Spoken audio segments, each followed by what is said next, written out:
Hey guys, this is Mr. Sal. This is the Module 5 review.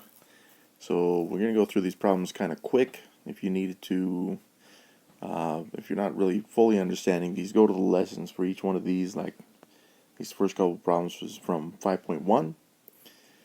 Go to that video and check it out, and you'll get a little bit more detail, or a lot more detail even, for performing these operations on fractions and mixed numbers. So let's start with A here at the top, and that's a 2/13 plus 5/13 on that one. Now remember, once the denominator is the same, we're going to keep it the same. Just take the two numerators and add those together, which in this case is 2 and 5. So 2 plus 5 is 7 7/13. Now at this point you should stop just to check to see if that can be simplified, but this one cannot be simplified any further. So our final answer is 7/13. In the next problem we have the same idea. Again, the nice thing about these ones is the denominator is the same. So we're going to keep it, the denominator is 21, but we're going to take the two numerators, 2 and 5 again, and add those together. Now this one's going to be 7/21. Now for this one, when we check it, we should be able to see that 7 and 21 are both simplifiable by 7. So I'm going to divide these both by 7, which is going to make that 1/3 now. And that would be my final answer for part B here.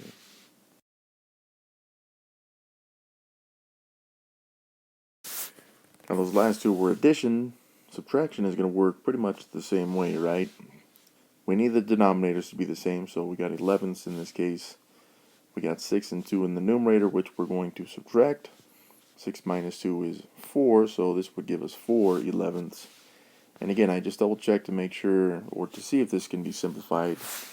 This one cannot, so I keep it at 4/11ths. Same thing with part B, is I've got eighths already for both fractions, so I'm going to keep the denominator as 8. I'm going to take the 15 and 9 and subtract those. 15 minus 9 is 6/8. Now again, this one can be simplified. 6 and 8 are both divisible by 2. So I divide these by 2, which gives me 3/4. And now this cannot be simplified any further. So this is my final answer on this problem.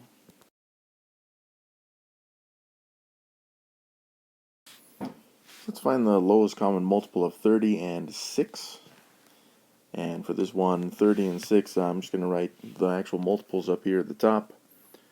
30, 60, 90. Now I know I don't need all of those multiples, but when I look at 6, let's just look at all the multiples. 6, 12, 18, 24, 30. And this one checks off with this one. So as it turns out, the lowest common multiple for both of these is simply 30. Now the next question is the lowest common denominator. It's not asking us to change the fractions, so I'm not going to. In fact, I'm going to completely ignore the two numerators on this one. We don't need to worry about those. Now, of course, when we start operating with different denominators, we will. But for now, I'm just ignoring those because we just want the lowest common denominator. So I start with, let's look at 12, right? Now in that last example, we used multiples of the two numbers.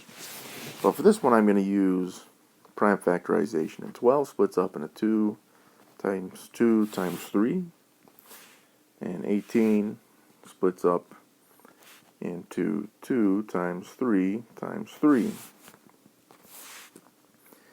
Now I want my lowest common multiple, which is also the lowest common denominator in this. So I find pairs that are common between the two numbers, like these two, and then the 3's.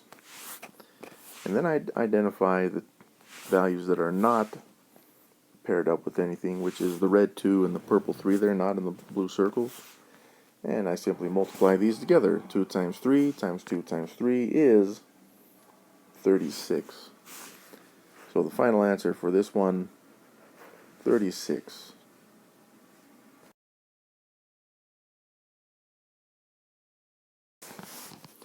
So you have to determine which method you like better. Of course, we do have the other method for these ones, right? For example, on A, if I just simply wanted to multiply these two by the opposite denominators, remember that method, it's good.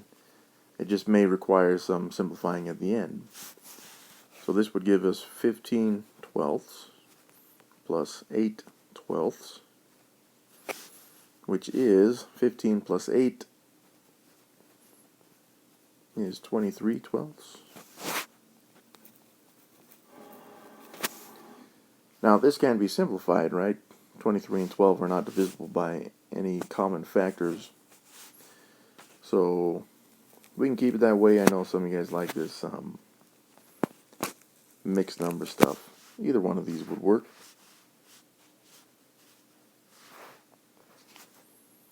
Now for B, we need to remember that the 5 has the denominator 1. And if I'm going to keep that denominator, I'm just going to have to make it the same. And changing a 1 into a common denominator is not the same. Just look at the other denominator, multiply it by the 1 in the numerator and denominator on that, right? So I got 3 elevenths now, plus 55 elevenths.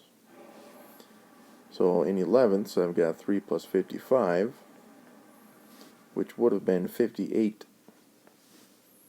elevenths. Now, I'm going to go back to the lesson on this one, because this was addition of a whole number with a fraction. So you could have easily have just written this as 5 and 3 elevenths, and that would have worked as well.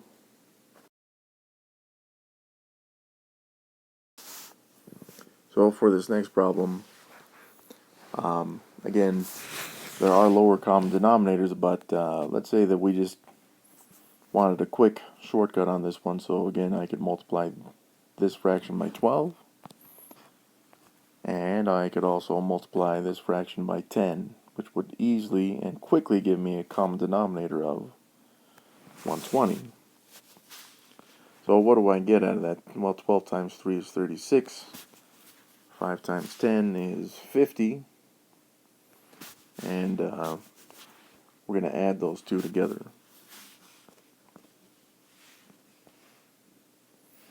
So adding those together, 36 plus 50 gives me 86 1/20ths. And yes, this can be simplified. I know they're both even at least, so I'm going to divide them both by 2, which would then give me 43 60ths. Now, if you had used the lowest common denominator, it would have been 60. I didn't, and I got the same answer though. 43 60ths cannot be simplified, so that is our final answer for part C on this one.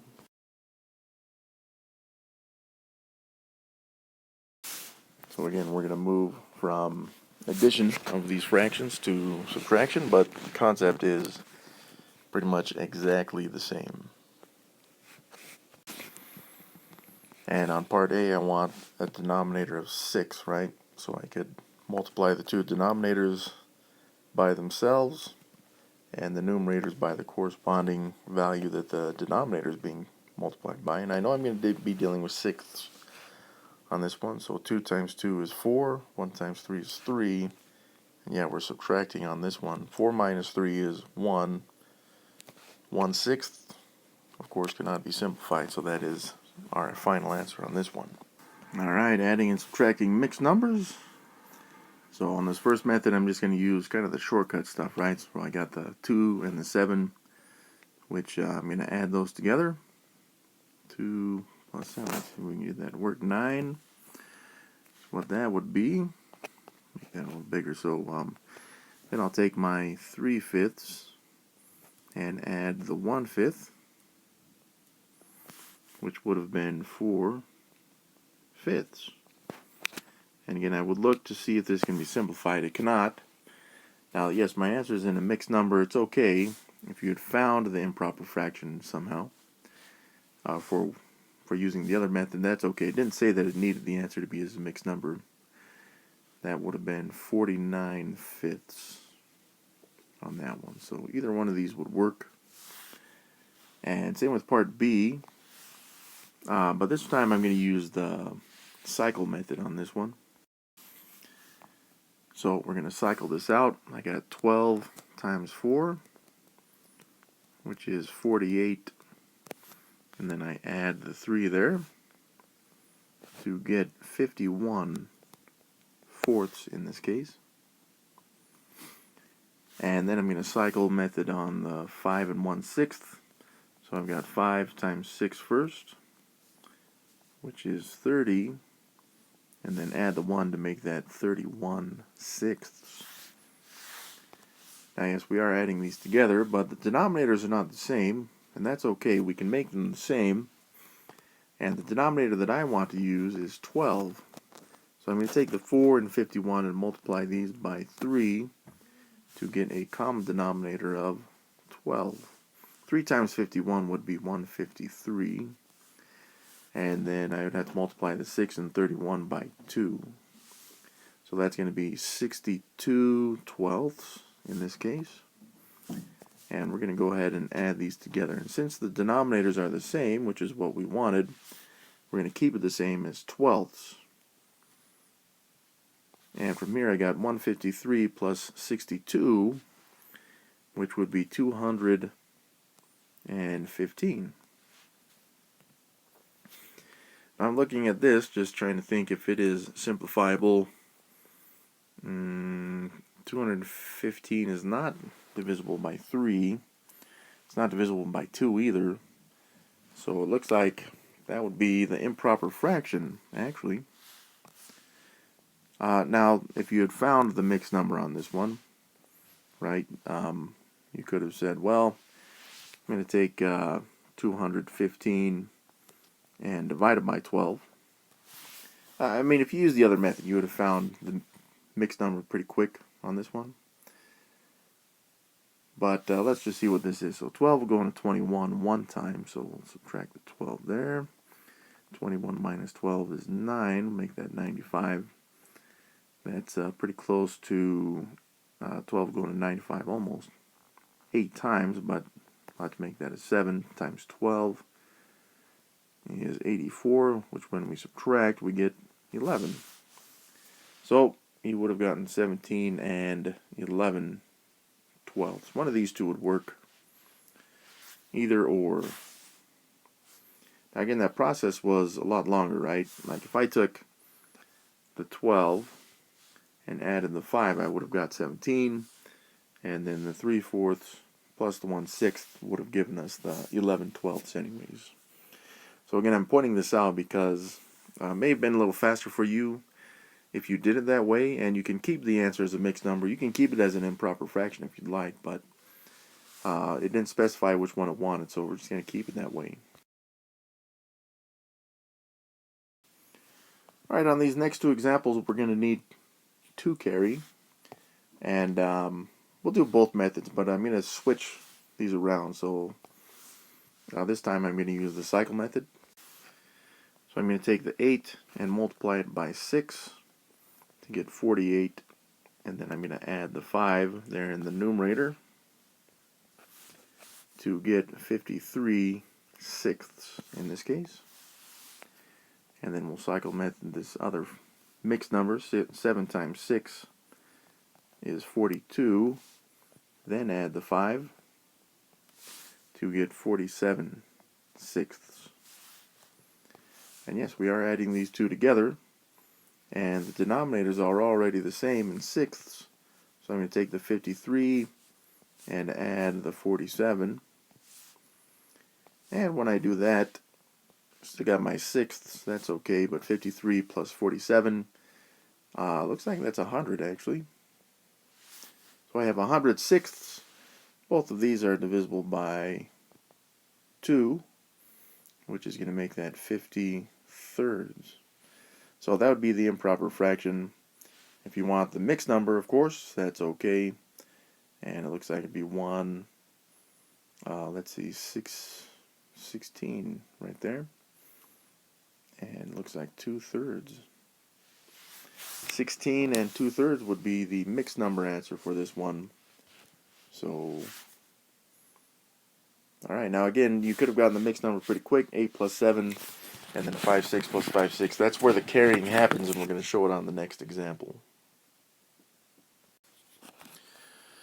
Now again, it doesn't matter which method you like. On the test, it won't matter. Just choose the one that you like the best and just follow along with that one, alright? So I'm going to start with 10 plus 11, right? On this one, in this method. 10 plus 11 is 21. But then I'm going to take the two fractions and add those together. 4/9 plus 5/6. Now, we need common denominators. I am going to be using a common denominator of 18. So I'm going to multiply the 9 and 4 by 2 to make that 8/18. And I'll multiply the 5 and the 6 by 3 to make this an 18th. So I'll multiply the 5 by 3 as well to make that 15/18. Now we are adding these together. And this would give us 23/18, right? Now the 23 is bigger than the 18, so this is actually an improper fraction. But for a mixed number answer, we can't have a whole number in an improper fraction. So we got to change this into a mixed number. 18 goes into 23 once, which would have a remainder of 5. So 1 and 5/18. So we got 21 and also the 1 and 5/18. Just take those two, 21 and 1, to add those together to get 22. Keep the fractional part of the mixed number as 5/18. And this would be the answer again, but you may have found the improper fraction also. So you could have gotten 401/18 as well, and that would be the final answer. Either one of these ones would be the final answer for this problem. We would have checked to make sure that the 5/18 could not be simplified. And it can, it has no common factors.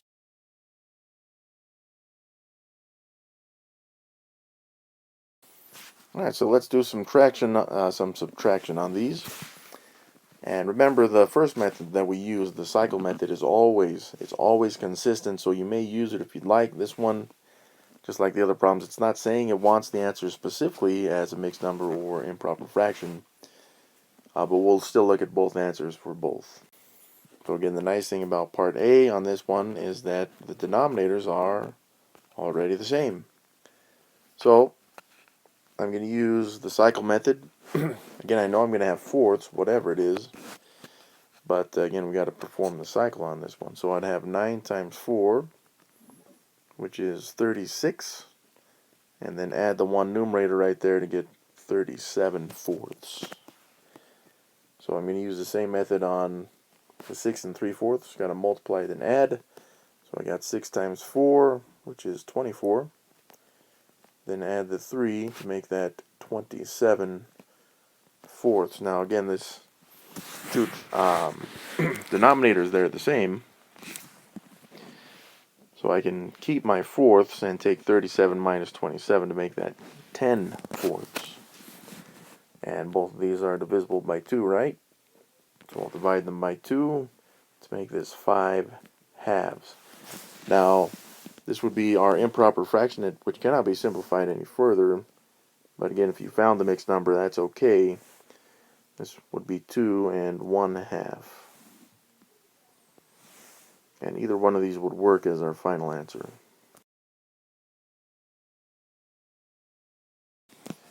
So on part B, we'll use method 2. Again, the first method, the one we just used, is consistent every time. You can change these into improper fractions. You can find your common denominators, do the subtraction, and again, on these ones, you wouldn't even need to change it to a mixed number. That's okay. So I'm going to start on this one, but with the second method. So 11 minus 7 is 4. Then we got 3/8 minus 3/4. Now I need common denominators on this one, right? So again, I have to multiply these by 2.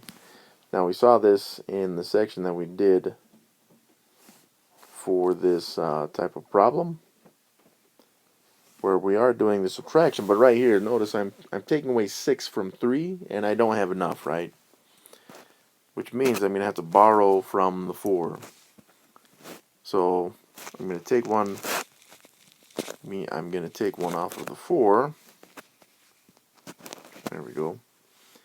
And I'm going to transfer it over to the fractional parts. Well, if it was 1, it would have to be 8/8, right? So 4 minus 1 now is 3. And now, when I add the 8 and 3 together, I have enough to take away the 6. So 8 plus 3 is 11, minus the 6 would be 5. And again, we're still dealing in eighths, and that can't be simplified any further. So the final answer on this one would be 3 5/8. Now again, the mixed number would work, but also the improper fraction for this one looks like it'd be 29/8. So again, whichever one you get is okay. Both answers are correct. Just depends on which method you use is the one that you're more likely to come up with at the end.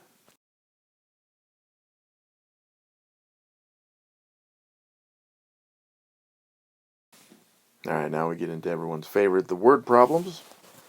So for this first one, a chewy fruit recipe calls for 6 3/8 cups of brown sugar and 5 4/5 cups of white sugar. How much sugar is needed to make the recipe? So, since this is asking how much total sugar we're looking at, we're going to have to take the brown sugar first. And let's see, the brown sugar shows at 6 3/8. And the white sugar shows at 5 4/5. So we are adding these together because it's going to tell us how much total sugar is needed for this recipe. And by the way, that's a lot of sugar. So yeah, hopefully this is kind of a big recipe or for a lot of people. Now it doesn't matter which method you use. You may use whichever method you like. I'm going to use the second method almost just for convenience, right? So I got 6 plus 5 is 11. Then I have the fractions though, right? I got 3/8 plus the 4/5. And yeah, we do need common denominators on these. And it looks like, doesn't matter which, if you use lowest common denominator. The common denominator I'm going to be using is 40. Now, that may not be the lowest one, and I don't really care if it is or not, because I just need something common. So this would be 15 plus 32 40ths, which looks like it's going to be 47 40ths. Now, again, I'm kind of getting to a mixed number on this one. And 47/40, this is a improper fraction, so I can't have that. I need to change this into a mixed number, which would be 1 7/40. So we really have 11 and 1 7/40. Now for these, you would combine them, right? So we're adding these two together. And when I do that, it's simply 12 7/40. So this would be the mixed number. And again, you need to label this in cups if you found the improper fraction, which is okay for these types of problems. Let's see, what would that have been? 487? 487 40ths cups. Either one of these would work.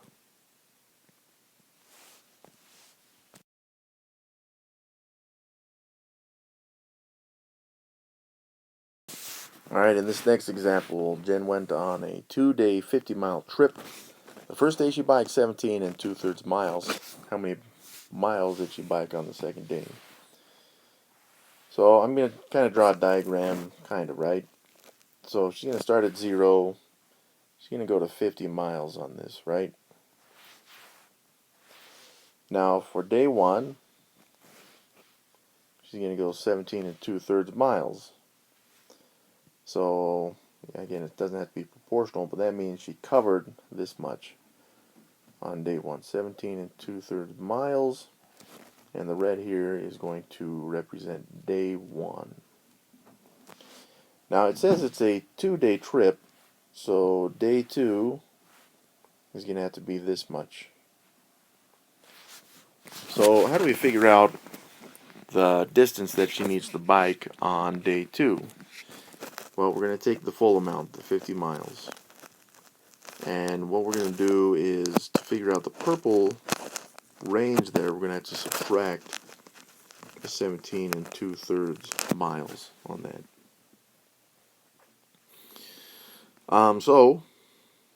Whichever method you like on this one, I guess we can use the first method, right? So we're going to change these into improper fractions, like the 51ths is what that would be right there. And that's okay for now.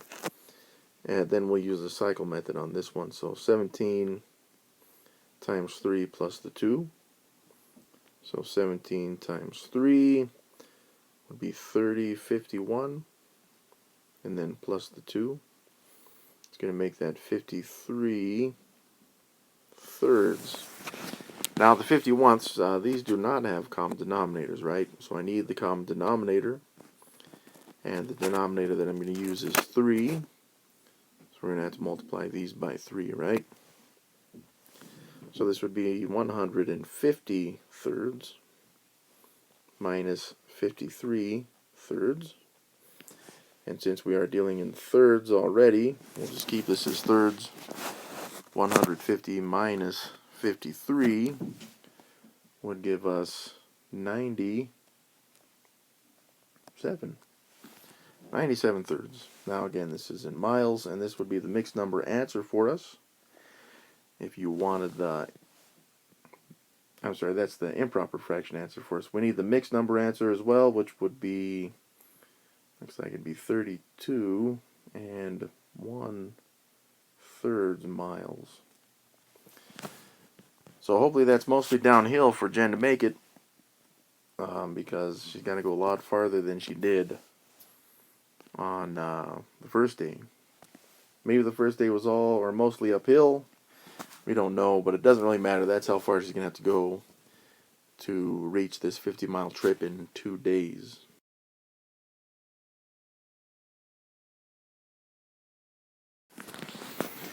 Alright, so on this one, we want the perimeter of a triangle with sides 5 2/3 centimeters, 3 2/3 should be centimeters, and 8 centimeters. So since it's perimeter, we're just going to add all these together. Now, if I were to look at this one, my first instinct would be to use the second method, right? So I'd take these whole numbers and add them together. 5 plus 3 plus the 8, which is 16. And then I would take all the fractions right here, like 2/3, and add it to 2/3. Now this is going to equal 4/3. But again, since we're using the mixed number on this one, I'm going to make it 1 1/3. So we got 16, and then 1 1/3, which we're going to add these together to make it 17 1/3. Just don't forget to label the answer. If you did find the improper fraction on this one, it appears to be 52 thirds centimeters. But either one will work, and we'll just keep it like this. Again, that one went pretty fast because of the second method. If you had changed those into improper fractions and then added them, it takes a little bit more time, but the answer should still be the same. Alright, for this next problem, Ron is making a display board for the school trip. The board is a 10 2/3 foot by 6 foot rectangle. She needs to add a ribbon border around the entire board. What is the length of the ribbon she needs? So on this one, it may be helpful to see just a quick diagram like this one. And it says it's a 10 2/3 foot board. Whoops. By 6 feet, right? Now, since we're putting the length of the ribbon all the way around the board, we need the actual perimeter of this board. So I'm going to show these lengths, all four of them, right?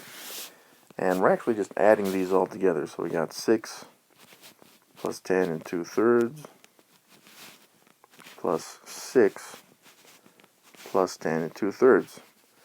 Now again, for this one, I would be thinking to use that second method instead of changing these into improper fractions, because we may get some pretty big numbers, and that's okay. It's just since this is a review, I'm just going to use that second method. So I got 6 plus 10 plus 6 plus 10, which would be 32. But then I got to add all the fractions together, which would be 2/3 plus 2/3, which is 4/3, which is the same as 1 1/3. We just seen that in the last problem, right? So we got 32 and 1 1/3 foots, which we're adding these together. And when we do that, 32 plus 1 would be 33, and then we just keep the fraction. 33 1/3 foot of ribbon. Now, if you wanted the improper fraction, you could have used that one as well. This one is actually 100/3 feet of ribbon. And this right here would be our final answer. Alright guys, that completes the review. I hope this helped you guys out. Again, get the test taken and prepare for it, study for it, make sure you're prepared. If you guys got questions, let me know. We'll see you in the next video.